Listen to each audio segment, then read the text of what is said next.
Hey, P1, Yo, P2. you know what blows me away? What's that? There's a bloke out there building a house Mm. with his wireless going. Yeah. Listen to the two Pelicans. Really? Why would he be doing that? Well, he must fucking like what he's hearing. Must because he likes hearing shit, and that's exactly what you're going to get over here at the Two Pelicans podcast. If you tune in each and every week from Thursday morning, it goes live at 6 a.m. unless we have some technical difficulties, Mick. Which does happen from time to time. But we're going to try and keep our promise from now on. So, yet again, we want to thank all of you legends for tuning in each and every week on Thursday to listen to the Two Pelicans podcast, whether it be over on Spotify, Apple Podcasts, or Patreon. Or Trevor Hendy Surf Club. Look at you, wow! Welcome back to another episode of the Two Pelicans podcast. So you could have just missed that. Loving G'day, you Pelicans. Here he was, he was sort of hung up on his Go and have a good time with her a bit later on. Pelicans landing in 3, 2, 1. Welcome back to the Two Pelicans podcast. I'm Joey. And I'm Mick, and we are the Two Pelicans. That's right, mates. And we're here to do three things. Sink tins. Get these weapons, these legends, and these Pelicans through their shitty old work week with a smile on their dial. But the main thing for us, mate, we're here to make fishing great once again. That's it. And a big shout out to everyone that has been supporting us along the way. We've had some great feedback. Last week, got some great feedback with the Women in Recreational Fishing League, so that was great. I think that's a perfect time to extend a warm welcome to all our female listeners. Yeah, that's right. So, we got some great feedback there, so we really appreciate that. And look, I think what I want to do there now is just talk about. We've told a fib from last week's episode. We were actually going to play Simon's episode this week, but we got together a couple of days ago and thought, hang on, you're going to be here, I'm going to be there in September. It's going to be a bit flat out for us, so we're going to bank them. Yeah, we're going to bank them for later on, nearly at the end of the month. So and they'll roll back to back consecutive weeks. But yes, we might give a little teaser a couple of days before they're released with maybe a little bit of a teaser on what to expect. Because let me tell you, she was an absolute cracking time. Mate, before we get into today's episode, we've got a bit of a cool one there, but what's old Michael been up to? Oh, look, I think the biggest thing that came out of last weekend was Father's Day. Yep. So happy Father's Day, belated Father's Day. Yeah, belated Father's Day to all the fathers out there that get up and have a crack. You're all appreciated. So, look, long and the short of it, we just where'd we go? Went to the club. I was gonna say you would have went where there was beer. Yeah, I went there where it was a beer club. Had a slap, had a win. Young fella come out. He had a slap, had a win. Everyone was winning, and drank a few cans, and then went out to a mate's house and had a few more. And no, it was quite a good afternoon. So yeah, yourself? Yeah, mate. Yeah, we Father's Day we had the piggy races. Where's these piggy races? Just out at Windara here in town. So it was a great afternoon. Wasn't a big turnout, unfortunately, but it was hot. Yeah, and how many of them went to the abattoirs afterwards? Not the Jollop Lewis pig. The fucking Jollop Lewis pig won the fucking grand final. Oh, really? He fucking run home. Oh, didn't win anything, but that was my pig I sponsored, and he was rolled her home. So good on him. Yeah, right, eh? But actually snuck out this morning. Yeah. For the first bass fish of the season, which was somewhat nice. Yeah, right, eh? Yeah, I normally try and go on the first, but being Father's Day, that's right. That makes it a little bit tricky, but no, snuck out this morning. It was okay. Got 7 fish, nothing overly exciting, but a bit of a nice surface spot happening. But no, it was just good to get back on the river. Had some cool kingfishers there. Follow me along for a little bit. Yeah. Bit of wildlife as usual. Passes the morning, but no, mate, it was it was a good little. But other than that, just work. Nothing outrageous, mate. Yeah. Yeah, no. Look, I think throughout that week we've just been ratting around, trying to sort out trains, planes, and automobiles, and still. Oh, look, this is ongoing saga, but I will reveal a bit more after everything's been sorted. Okay, and then we can throw someone under the bus. Well, we could throw someone under the bus, but maybe.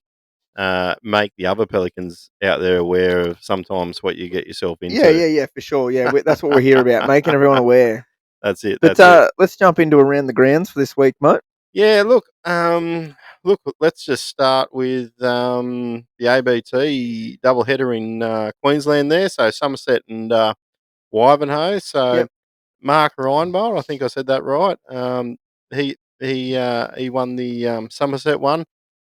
Big bag the Thursday, 13 kilo for the first day or Yeah, I think something. he totaled about 17 or 17 and a half, something like Mate, that. 13 kilos is geez, that'd be one of them days of fishing, wouldn't it? We briefly spoke about it on last week's Yes, we show. did. It was just as they were doing the weigh in. So Yes. he did end up securing the win, which was it's a big bag. It's a cracking bag. Yep. But yeah, no, good on him. But I think for us, the big news story out of that is the little fella that took out the Oh, Wivenhoe yeah, round. yeah, yeah. Now, yeah, look, I seen that, and congratulations to Cameron. I decided to reach out to him and remind him of a little story, and I'm sure he's not going to get it too upset if I tell this story. But He doesn't have a choice now. It's too no, late. he doesn't. Let me just find it first while I'm Got a little story. because I like to do it word for word. I don't want to. I actually reached out to Cameron over the weekend. It Yep. was going up the M1 on Mhm. Saturday when I seen him pass me, and I reached out my arm out the window and gave him the bird. Oh, you gave him the bird. Gave him the bird. Fuck him. Oh, right. Okay. I sent this to him. This was about 4 or 5 years ago. Local Broomcom. Yep. Yep. Clarence Valley Sports Fishing Yep. Association. That's it. That's the guys. Anyhow, look, long and short of it. Look, I did all right, and I just sent him this message. I remember 4 or 5 years ago, you came up to me after a comp at Harwood. I did okay, and you were disheartened and said, "How can I ever compete with all you fast boats, etc." Yep. I replied to him, "We all have to start somewhere." And for that, back then, I think he was in like a 3.9 Yeah, he's a little old pro tinny. line or Yep. something. But the look that he gave me when I said that to him, he sort of looked at me and just say, "Yeah, whatever." Um, Now, over the last few years, he's perfected his craft. I said this to him that you perfected your craft, etc., etc. Um, and focused on probably the bigger stuff within tournament Yep. fishing is probably how I would describe it. And the irony was that you won your first ABT in an area where you could only do 12 knots anyhow. Exactly. Very, very. Because he could have rocked up in a little tinny and still probably won. But Yeah. the other ironic thing of that is, I won't dive into it too much, but Yep. he had a bit of mechanical problems at the first round, Mm. so he wasn't even in his own boat, and he Mm. still went out there and won. So, Yeah. nah, kudos to you, Cameron. That's a good yarn, mate. That's a very good story. And Hang on, it doesn't finish there. fuck, we're still going. Yeah. I'll So just anyhow, wake up any of our he, viewers that just fell asleep while Mick was reading. so he said, thanks for that. Rah, rah. But he did have this mention. He goes, "Tell Joey Oh, that Queensland didn't quite sort me out either. Just remember episode 1 where you doubted me." And then I said, "I'll remind you that you're good at coming second place with the 20 grams on the wrong side." yeah. Thanks, Cameron. Really appreciate both of those comments. You little fucking asshole. No. I put in the 20 grams one. Yeah, but he would have agreed. I think he said, "Oh no, don't do that." Not this again. But nah, look, good on him. In a quality field, I think there was a good 6 boaters there. So he beat a lot of boaters there. No, it was a full field. It was like a 35 odd field. But no, good on a Cameron. So that probably pretty well wraps up the ABT. Yes. What other news you got there, Oh, mate? look, I think just fill everyone in on I think Carl Jockinson's qualification for the 2025 Bassmaster Classic. Yeah. So basically, for those that don't know, we follow Carl. I don't know if you can see, but I've got his signed jersey right there from the Bassmaster Classic over my left shoulder. Yep. So basically, into the last with 4 rounds to go, I think Carl was in like 86th position. Yeah. And it's like the top 40, top 44. It just depends on who wins opens, etc. Yep. But that's how many they take to the Classic a year, and that's just in AOY. So basically, if you're inside the top 40, you're guaranteed. outside of that, there's a lot of variables which we'll just talk about here in a minute. Yep. So 4 rounds out, Carl's in like 80-something place. Pretty Probably well. thinking not a chance. Not a chance, and Yep. he dug deep and he got there. So with the last event being a vicious event as it was, he rallied on that last day Yep. that he fished, and he put a really, really solid bag in the boat, Mm. and he's clawed his way up to being one place outside of the Classic. Now, there was a little bit of hope. Now, I can't remember the gentleman's name. You might have written it down. Easton Froffergill. That's him. Old Easton. Froffergill. So and Easton. Easton was fishing one of the opens. Am I saying that right, Easton? That's right. Yep. He fished. He like a won. baseball bat. Remember the old Easton baseball bats? They still make them, or? Well, maybe he's the proprietor. Anyway, he'd already won an event. He was. Well, I don't know if he'd won, but anyway, he was already qualified for the Classic. Yep. So he is leading day one. I think day two got cancelled. So it was only a 2-day tournament, which really played into the favour due to weather. Yeah. So they didn't have a third day. That was just 2 days. I'm pretty certain. Wow. And he needed to win. Yeah. If he wins, Carl's in the Classic, and he fucking won. So he won, which meant they took 44, which Carl was in 44th. Job's done. Carl's off to the Classic next year. So huge round of applause. Yeah, well done. For Carl. Where's your little buttons that you like to play with? There you go. Yeah, the crowd goes wild. Good on you, Carl. Carl threw down some punches, and I'm sure some of the competitors wanted to fire some shots back. Hey, talking about shots fired. We're in all sorts here tonight. Yeah. There was a bit of controversy around that last Elite Series too. Everything from people in spots, which that might be our topic later. But the other thing was someone failed a polygraph test around a complaint that was put in. So very interesting. So JT Tompkins failed the polygraph. Now, what they do polygraphs for? If anyone rises a what would you say, a query, or they make a complaint, essentially. The easiest way to do it is they just put the angler under polygraph and job's done. 4 or 5, or maybe round 4 this year or something like that. Corey Johnson caught this fish, blah blah blah, and competitors said that he'd snagged it, so he went on a polygraph, and then he passed it, so he's sweet to go. That's all they can do, you know. So look, whatever's happened there, I'm sure there's been a lot of misunderstandings, possibly. I've followed JT Tompkins for some time. I watched him walk onto that Classic stage for his first ever time, and you could just see it in his eyes. You can pick a cheat from a mile away, and there's probably a good 10 guys on that Elite Series that I'd hands down say right now cheat. Ooh. And he's not one of them. So unfortunate for him that I think it was one of his day bags got disqualified, or maybe disqualified from the whole tournament. I actually haven't had the chance to look and see if that affected him in Angler of the Year for Classic, but I don't think it did, because I knew he was in the running.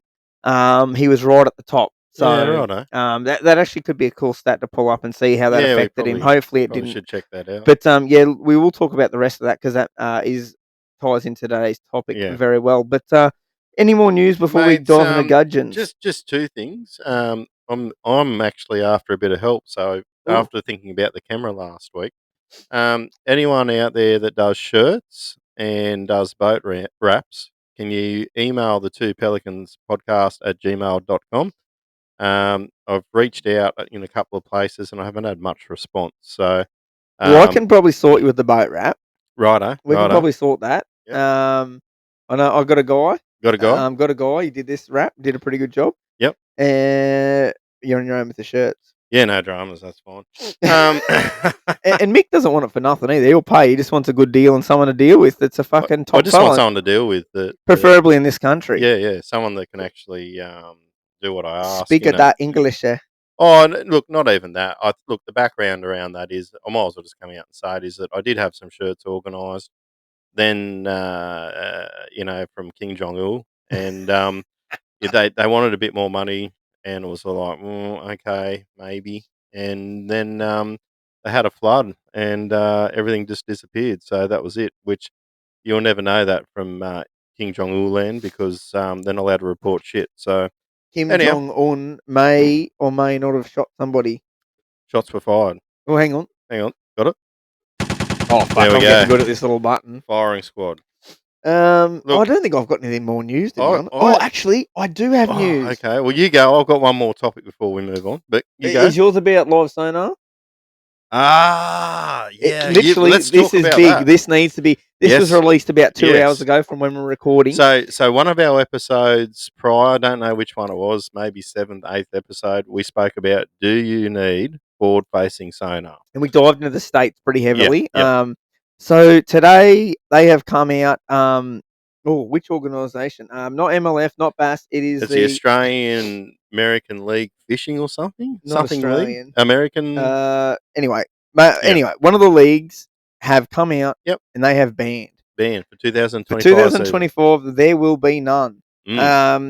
This is going to be very interesting to see who follows suit here because BASS or MLF haven't actually come out. No. So, look, do I agree with it? No. Do I think it should be banned? No. I guess one of the things I'd be interested in now that organisation's made that call, are they going to lose any sort of sponsorship stuff from doing that? Especially if Hummingbird or Loranthal Garmin are a major sponsor. Yeah. I like that. That's a curious thing that I have in my mind. Or considering that there's MLF, BASS, them companies might still put money in, but it's nowhere going to be near as much as the other ones if the other ones keep them. Yeah, exactly. It's gonna be really interesting. I'm just quickly just getting up here. I don't like to talk out of my ass. So it's NPFL. NPFL, Yeah, yeah. the NPFL. Which national what MP? National. I don't even know, mate. National Parasites Fishing League. Is that what it is? Or? You will go with that. I don't know. You've NP something. Anyway, one of the leagues, one of the top 3 leagues. Anyway, so that was some big news. I just thought of that off the top of my head there. Yeah. What do you got there, mate? Hit us. Look, once again, in one of our previous episodes, if you haven't listened to it, jump back onto Spotify or Apple Podcast. They're all there. Download them, watch them. Download them, all your dogs. Yeah. But anyhow, one of them episodes we spoke about MLF Australia starting up, and this is a big one. We sort of. I actually did miss it last week. I was thinking about it, but I didn't write it down. But they cancelled their Hawkesbury event that I think was meant to happen next week. Next weekend, I'm pretty sure. Yeah. Yeah. So at the time they cancelled, I think they might have only had about 8 to 10 people register, but they cancelled it 4 weeks prior to the event. Which I'm okay with because I don't think if you were going to cough up that amount of money, you would have already done it for that. Like, you don't just wake up and decide tomorrow you're going to fork out best part of $1,000 for entry fee and go fish a tournament. You got to plan for that. Yeah. And I think this is the thing, right? And looking at some of the comments on Facebook, because it is so much, people need to line up their ducks. Correct.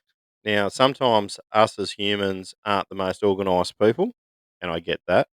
And maybe some leniency being the first year is to sort of see, I guess, from a stat point of view, when the entries come in. Like, because Australians always leave shit to the last minute. Oh, 100%. So we're pretty hopeless like that. Look at us just setting up this fucking shit show before. So, but yeah, look, at the end of the day, look, it is a bit disappointing that was the decision they made. Where do they go from here? That's what I want to know. Like, what do they do next year? Do they keep going, or is it going to be a revised thing? Like, that's a great thing, because I think there was some changes that happened on how things worked when you went to America after we done our episode, because there was some things that weren't. It's changed big time. Yeah, the prizes all changed. It was like, it's all. So as Australians, we're a bit like the dude out of the castle that probably not going to buy everything straight off the cuff. So I think they need to regroup, rethink about things, rebrand how they deliver this to the Australian public. Yeah, for sure. Look, they've got to obviously the start of next year to work through that. And it'll be possible to do that. That's not a problem. But the transparency needs to be upfront from the get go. And I think if that all comes into play, because there's a lot of sponsors there and seasoned fishermen that want to back it, but at the same token, to get all them people off the fence, they need to be clear and transparent on how everything works. And just quickly, because we've been gibbering on here for a bit already, but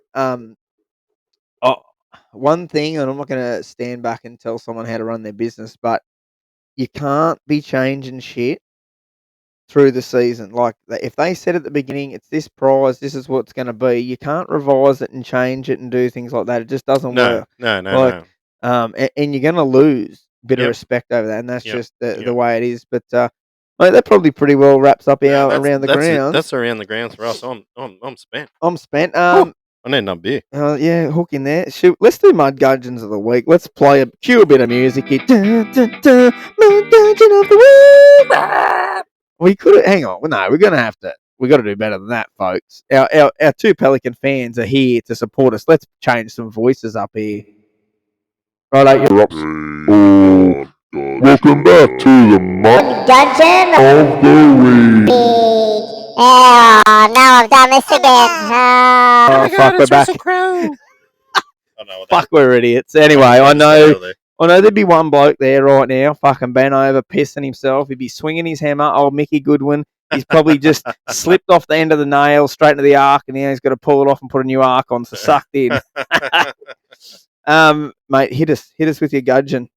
Look, this is probably not relevant for a lot of people, but where I come from in the Clarence Valley, is this McDonald's again? No. We have fairies, and look, that's FERRY, not little fairies with little wings. FYI. I don't know. It depends if you have a few of them bungers up the back of Ashby. You might be a fairy. I don't know. Yeah. You might fly you across the river. Actually, I'm pretty sure I've flown across that river a few times. Yeah. No. Moving on. Yeah, let's just move on. So, long and short of it, if you get on a ferry, turn your lights off. Turn your lights off when you're on the ferry and it's going across the river, and don't turn them on until you're actually off the ferry. Now, you don't need to turn them on because they're fucking big lights all over the ferry, all over the approach, all over the exit. Yep. Now, and you wouldn't read about it. It actually says on the fucking turn your fucking lights off. I was going to say, it's a huge sign. Yeah. So anyhow, they come off, lights blaring in my face. I can't Did you give him a go? I just gave him a bit of a death spare, and we could have seen you because he had his lights on. Yeah. And because he had a 79, he sort of had that 79. I'm better than you, look. Yeah. So anyhow, that was my mud gudgeon of the week. How about yourself? So mine's a double mud gudgeon. Double. So I was the mud gudgeon. So the young fella had a little bit of a play date up on the weekend up the coast at this kids play centre place. Were they playing shit? Yeah. So I drove him up there, and the other kids were there, and one of the mums were there, and we're just chatting away, and I was on my phone, and I did something, and I thought I've put it in my pocket, but I haven't. I've sat it on the bench. Oh, yeah. And there's probably about 200 kids in this place, probably 50 parents. Yep. There's one way in, one way out. Yep. We hopped up. The kids were moving. I was chatting to her, and I was like, "Oh, my fucking phone! I've just left it on the bench." Now this is where I become not the mud gudgeon. I'm the mud gudgeon because I've forgotten my phone. Yep. I reckon 2 minutes, not even 2 minutes, probably 90 seconds, and I've gone straight back. Phone's gone, and I was like, instantly, okay. One of the dudes has walked past that works here, and he's picked it up. Yep. Fucking sweet. So straight into the front counter. I've told this lady what I'm doing, and she's like, "Yep, sweet. I'll watch a young bloke." Blah blah blah. Unreal. So I'm down at the front, fucking carrying on for a bit. Where's my phone? You know, oh yeah. Well, she's radioing over, and no one's got a fucking clue what's going on. And anyway, this went on for probably 10 minutes, and I was like, "Look, we're going to be here for like another hour. I know for a fact my phone's in there because it hasn't fucking left. Yep. You scan around everyone. I'll be back." And I said, "Look, I'm not blaming him. It's my fault. I sat on the bench, but it shouldn't disappear in 90 seconds." Nah. So I walked back up, and the lady that we were there with, she's like, "Is this your phone?" Oh. I'm like, "Oh, you've got it." And she goes, "Yeah." You're not going to believe where it was. One of the little shits had picked it up and just fucking launched it into the middle of the fucking trampoline world.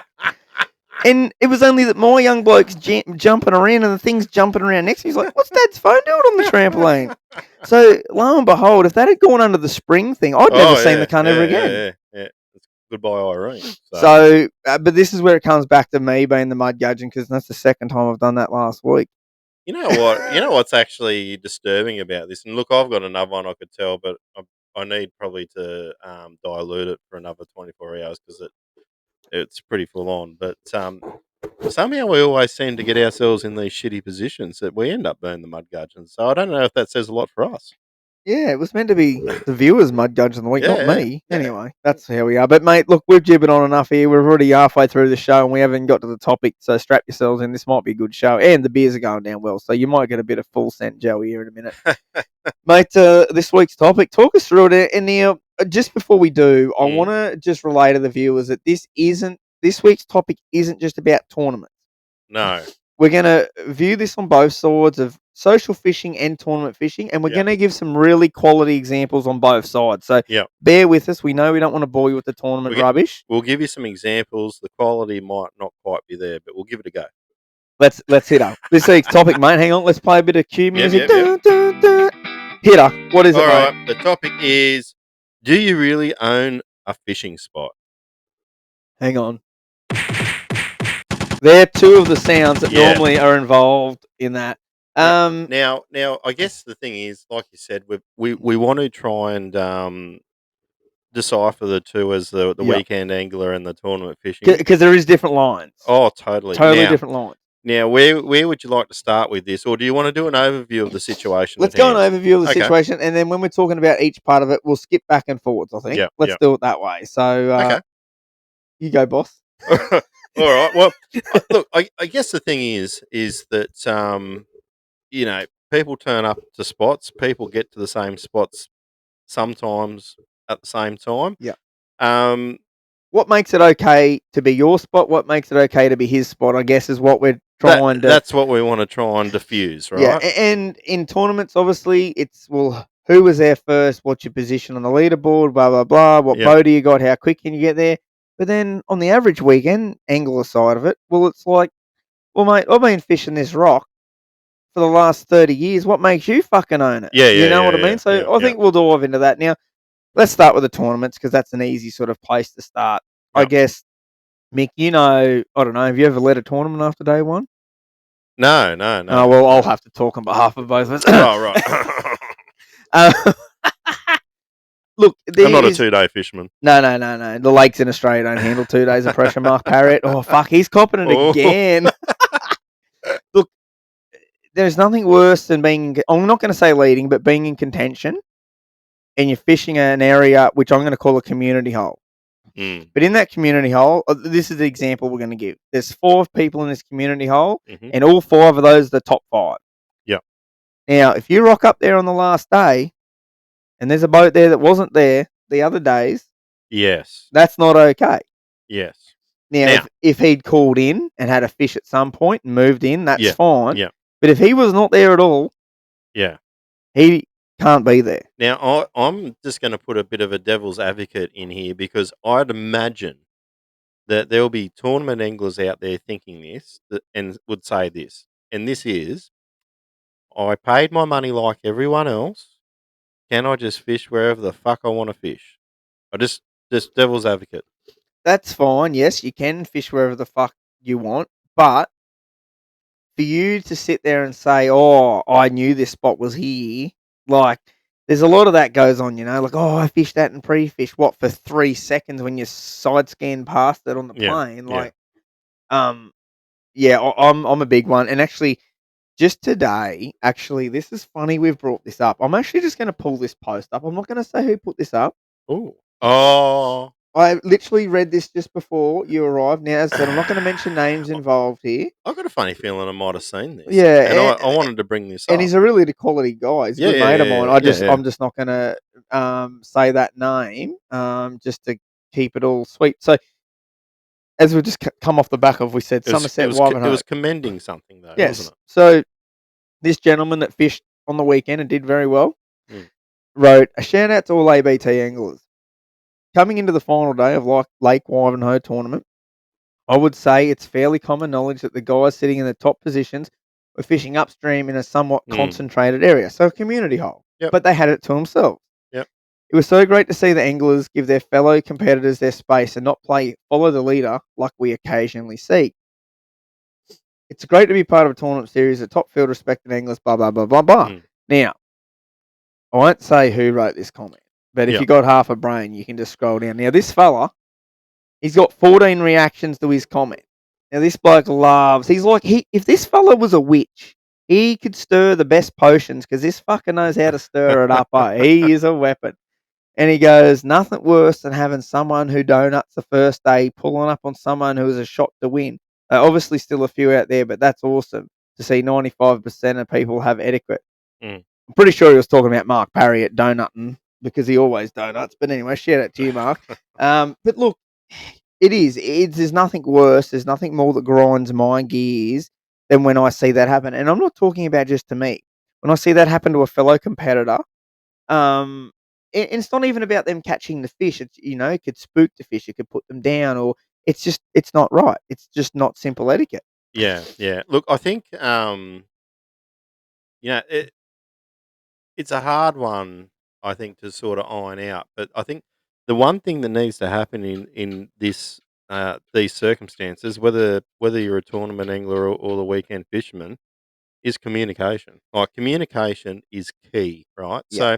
So, and look, I've been in a situation where I know a river really well, and I won't go hit some haunts because I want to save them to the last day, right? Yeah. Now, I was lucky enough on, an occasion where I was going okay, that no one was there on the tide that I wanted to fish it, right? And that was fine. Now, roll back 10 years, 12 years, same spot, and now I don't know if this particular angler was going well, but it was a stretch of around 600 meters, right? Yeah. And this person's come in and went that way. So if you can imagine, he's come in halfway through the middle of it and went Yeah. to 300 meters that way. And I come in and said, "Hey, mate, I'm just going to go 300 meters that way." And he goes, "Mate, I've been fishing here all weekend. This is my spot, rah, rah, rah." And it's like, "Well, you're going that way." "Oh, no, this is all my spot." Yeah. And I don't agree with that. No. And you did the right thing. You approached him, Communication, and he just wanted to be a dick about it. So fuck him. Just pull in and go fishing. Yeah. But yeah, look, it is a tricky one. Now I'm going to throw another example out here. We're sticking with the tournaments just for a little minute. Mhm. So at the Elite Series, you have 100 boats, right? And the starts are staggered up to like 40 minutes to start, and then the finishes are the same. So everyone staggers. Now, on day one, if you draw boat 100, on day two, you're going to be boat 1. Yeah. So if you've got the best honey hole and you draw boat 100 and you get down there and there's a guy in it, right? Mhm. Now, for example, let's say Carl's in that spot. Yep. Carl cracks a 29-pound bag and is leading the tournament, right? Mhm. Tomorrow, that guy's in boat 1. It is A-OK for him to go there and go to that spot because that is why they do the boat draw the way it is. Yes. There is no hard feelings about it. There will obviously be a little bit of confrontation, like, "Hey, man, I was here. Yeah, I understand you're leading, but I'm in 10th. I still had a good bag. Yeah. Let's work together." Yep. That's probably 50% out of the time it goes, and the other Yep. 50% they tell each other get fucked. Yep. But Yeah. so that's how their boat numbers work. They flip And this opposite sort of days. reminds me, now there was an incident with one of the Johnson brothers, wasn't there? Yes, just in the last event. Yep. Yeah, over there. So I didn't really get to see much other than them boys were pissed. So will I dive into it? Dive into it because didn't capture all of it. I didn't actually see what happened. I just heard the aftermath. We're going to name names. Well, what We'll are they name going to do? names. Come over to Australia? Well, and I bash don't us? like the guy that it happened to anyway. He's a fuckwit. Ouch. I hope he's not a mate of Carl's. Nah, look, I won't say that. He's a bit. Maybe we'll cut that out, actually. That's on Patreon. That's on Patreon, yeah. If you're just welcome back to Spotify, we called someone out that we shouldn't have called out, and we don't want to delete it. So head over to Patreon. You can hear what I think of Robert G. Good bloke. So Robert G, I think, may have been leading the tournament just about up the top of the field. Yep. Chris and Corey. Chris pulls in to where Robert G's fishing, and Trey McKinney's not too far away, like 500-600 meters away, on this bit of a rocky shell bar thing out in the middle of nowhere. Yeah. And Robert didn't like it. Robert didn't like it and started accusing people of they're pulling up in me spot, blah, blah, blah. They're snaking me. I'm leading the tournament. And, like, Chris went, "Bud, we live here. Yeah. This is one of me marks. I'll fish this every weekend, but Well, this sounds like what I was talking yeah, about before, right? Because it was my river, exactly. as Like, in the river that I grew up on. and he's like, look, man, you're over there, I'm over here. Yeah. It's all good. Anyway, there was a bit of confrontation, and then Corey had a few heated words to Mercer in the morning of day 3 or 4, I think it was. That's definitely what I seen. Day 4, and he said, you know what, fuck him. I'm going to go sit Yep. on the other side of him, and we're going to give him a Johnston sandwich. And that's exactly what he said. But I don't think he decided to do that. But Corey comes through and won anyway. So Robert was way out of it. But Robert's really got that Ford sonar thing dialed in, and he is a very, very good fisherman. But I'm pretty certain it's his probably first didn't year. need to shoot them shots. No, he probably could have just, fired. like you said, man, communications, everything. He probably could have said, hey, Yeah, man, you know, like, I am leading. Do you mind just holding me this little stretch? And Chris in the video, in all the live, he's like, dude, I'm not coming over there. Yeah. You can have your 30 meters. I'm sitting over here. Like, there's always two sides to every story. Now, one thing, and look, this has happened to me before in a tournament, but I've always bit my tongue and just moved on, because I think that's the right thing to do, because I think we've got a responsibility to the tournaments that we fish in, and a responsibility to ourselves and fishing in general. Um, but someone over there didn't do this, and I'm talking about Chris Zaldane. Now, he turned up to a spot where a local was just fishing there. Now, if he knew that or not knew that, or whether he goes there once every month or whatever, but in my opinion, I think Chris done the wrong thing there. Yeah. I'm a bit out of the loop on that, exactly what went down, but I'm assuming Chris flipped his biscuit and old mate being in the spot. I'm assuming that's kind of how it went down. It was a bit of both. Like, I mean, the guy flipped his biscuit, and yes, these guys are making, I guess, a living out of it. However, I think it was handled poorly. And look, this is what it just comes back to what I said. Like, you're representing an organisation that's running this. Yeah. You're representing yourself, Which is a business. and you'd be representing sponsors as well, right? Yeah. And I think for him to carry on with it, I don't think it was the right thing. And now, look, there's probably some people out there that have a different opinion, but I just think that it just wasn't called for. I will say this without getting cancelled off the airways. We'll step around this lightly, but there's a few characters in this, especially in the Elite Series, that drama attracts, and they love to follow it. Yep. And that gentleman you may have just spoken about is definitely one of those. Look, probably could have been a diffusable situation, but it just wasn't. Yeah. But look, let's dive into social fishing. Excellent. What do you do if you go out for a floody fish and you're fishing down the sandbar? And I know I've got my opinion on this. You got your kids out there on the weekend, you're drifting the sandbar, and old Bud with his bimini top on comes over and throws the anchor Drops 30 metres right in front of you. Yes. I know what I would say. I'd say, you know what? That bloke's having a fucking good time. Yep. Probably the 2 times a year he's out of the house. Yeah. Is me yelling at him going to do anything? Absolutely not. Yeah. Or I could just electric over 30 metres and drift past him and give him a wave and say, how are you, bud? Yeah. And that's exactly what I would do. Look, personally, that's what I generally do as well. Now, look, if you have an electric motor on your boat, I think it's easy to just move around the person and go there. Now, this is where it gets a bit awkward, is when they do it. One guy drops a pick, then the guy comes right next to him and drops a pick, right? It gets a little bit awkward, and I have seen shots fired, like, obviously, down in the middle wall. Fucking, geez, them shots fired are getting the run tonight. Mate, I'm fucking on. Hang on. I was about to talk about the middle wall. Yeah. So, look, the black fisherman. Yes, yeah, and I guess the thing that grinds my gear with the black fishermen is that they anchor the boat parallel, Sideways. not parallel to the actual rock wall. Yeah. They put their boat outwards. They put one anchor in on the wall, and they put the other out, and they sit sideways in the current. Yeah, and they do that there. They do it at Colossus, and so it really destroys any sort of decent drift that you got. It does. Yeah. But But that's okay. if you're there social fishing, he is too. Yeah, that's and right. it is as simple as that, isn't it? Like, what I don't like is when you're in the middle of the ocean snapper fishing and the boat is just V-lining for you and then just anchors up next to you. I'm like, bud. Yeah, so I've got a funny story about that. We were off fishing many moons ago when I was a real sea dog. Salty sea dog.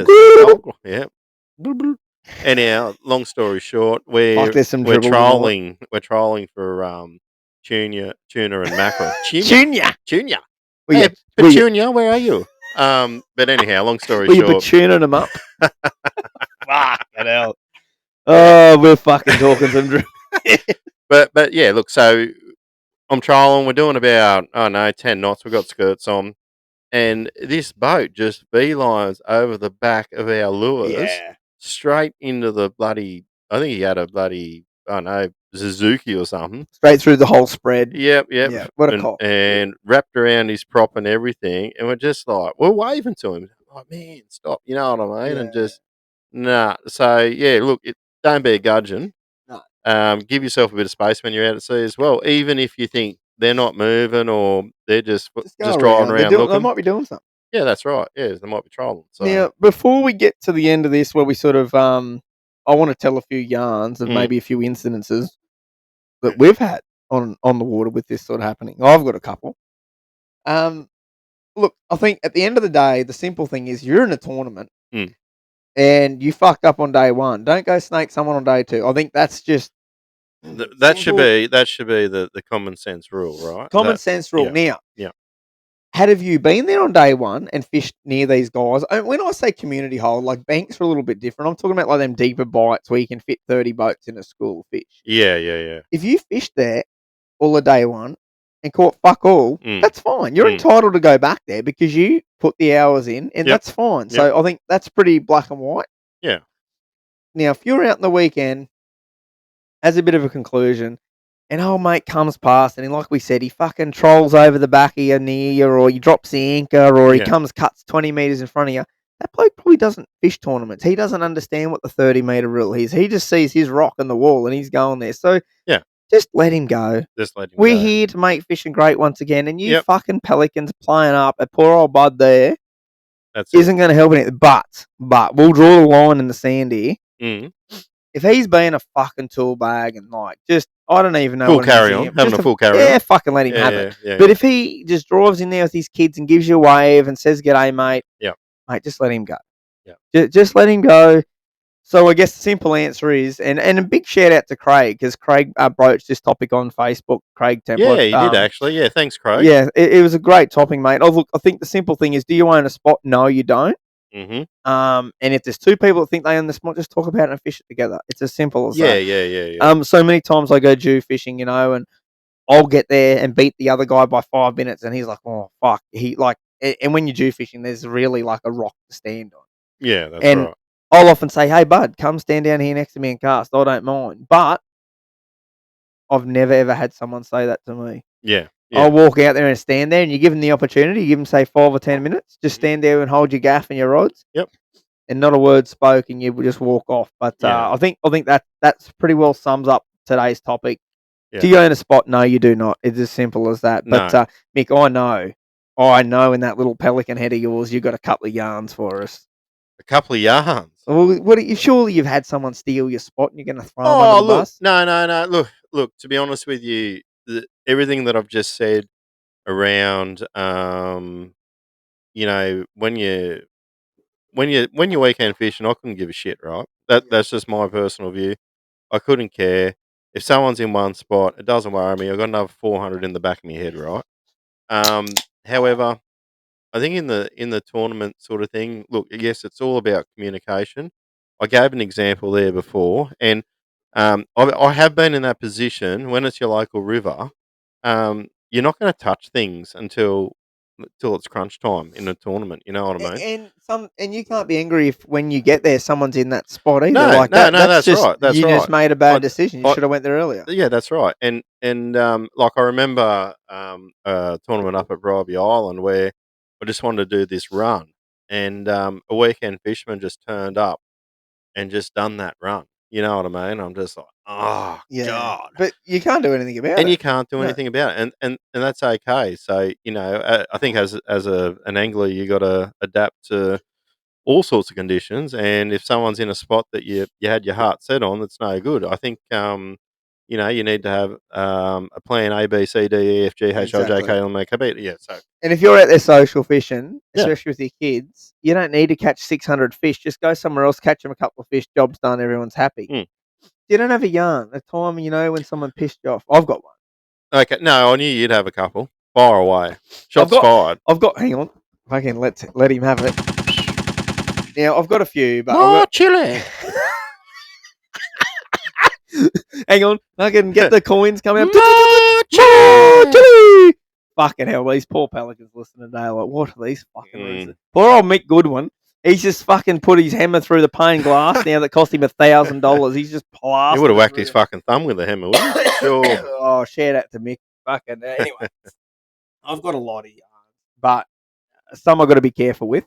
The ones that are careful are the ones that the viewers want to listen. Yeah, but in my position, I can't be throwing people under the bus. But I'm going to throw this fella under the bus because I doubt he knows how to turn a computer on, let alone listen to the two Pelicans. Someone will tell him, but keep going. So good. I'm not going to throw names out there. And the funniest thing about this story is I really like the guy. Like he's a likable dude, just a funny, kind of dumb, but not dumb, but just real eccentric kind of. Yeah, just a funny old fella. Yeah. Anyway, fishing a Bass Electric. Oh, anyway, I've said it now. Fishing a Bass Electric doesn't matter. And it was a pretty big one at this dam. Won't name the dam. And I'd pre-fished the day before and got a huge bag, cracking bag out of it. And I had a really solid plan. I was like, sweet. Everyone else was sort of doing it tough. So I roll up the lake the next morning and here comes this gentleman up behind me and pulls up about 40 foot off the back of me and just sat there all day. Oh. Anyway, I win the tournament.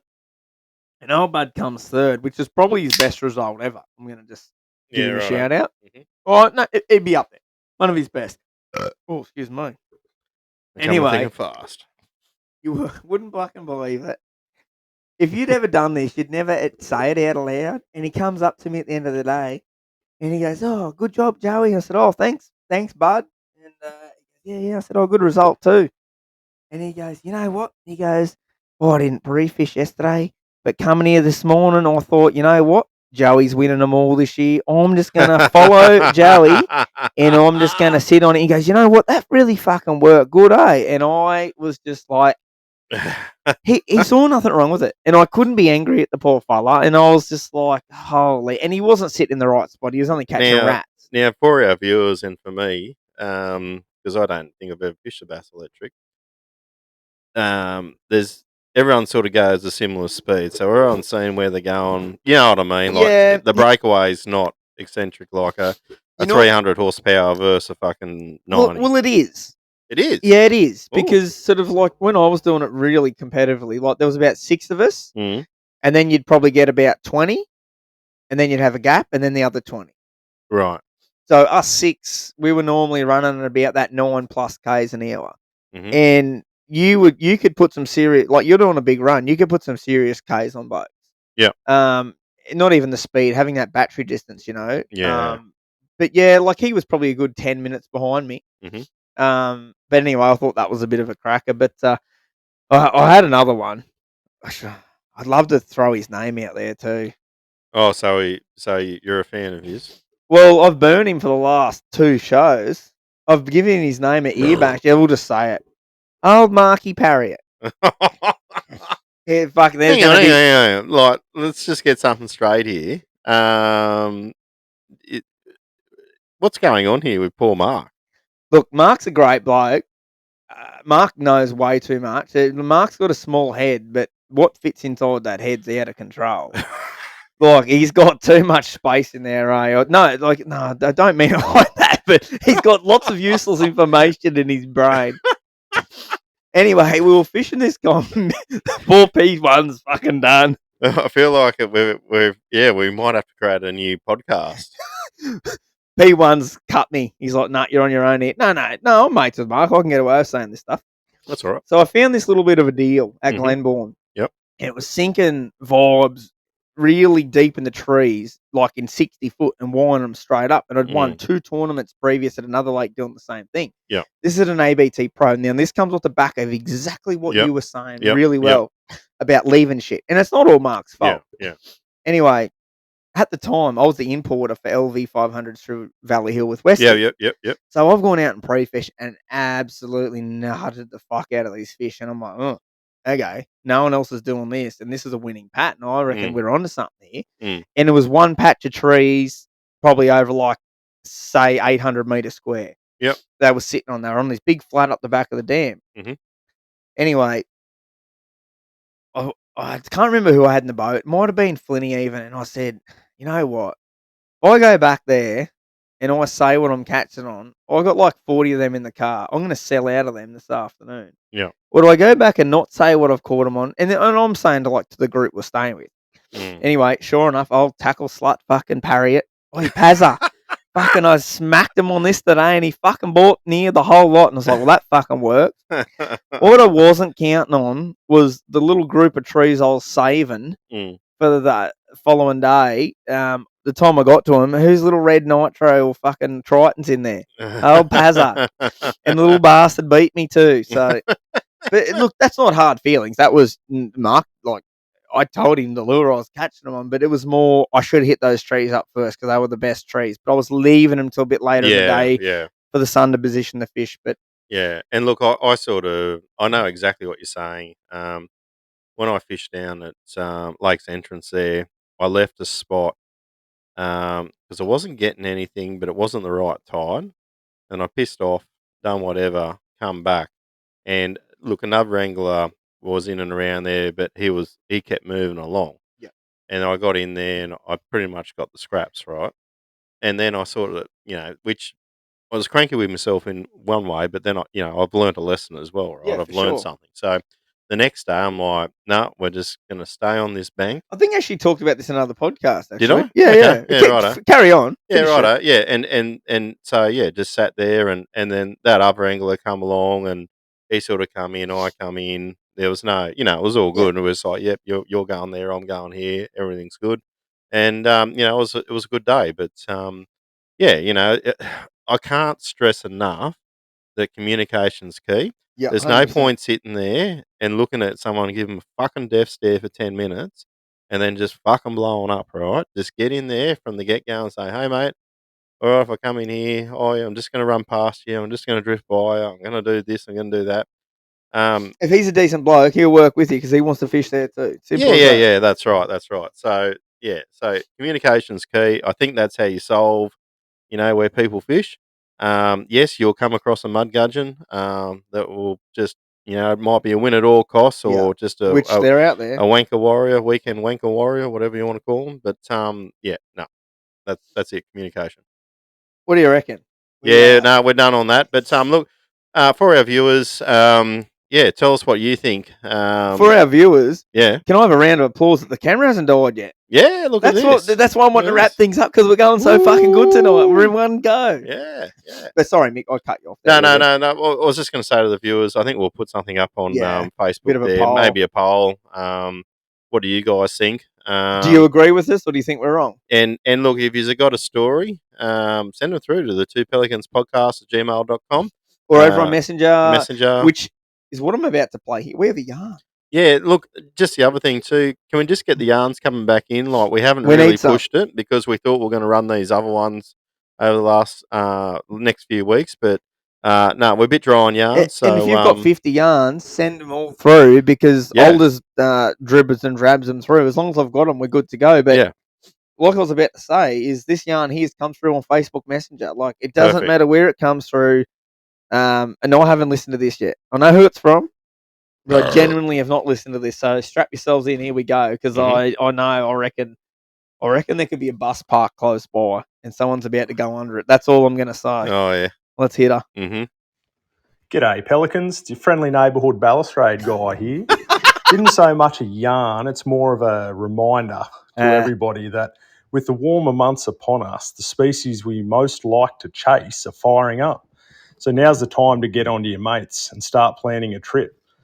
Me and my mate P2 have had a few ripper adventures over the years. Mm. We may not always catch the biggest or the most fish, but we've always had a story to tell at the end.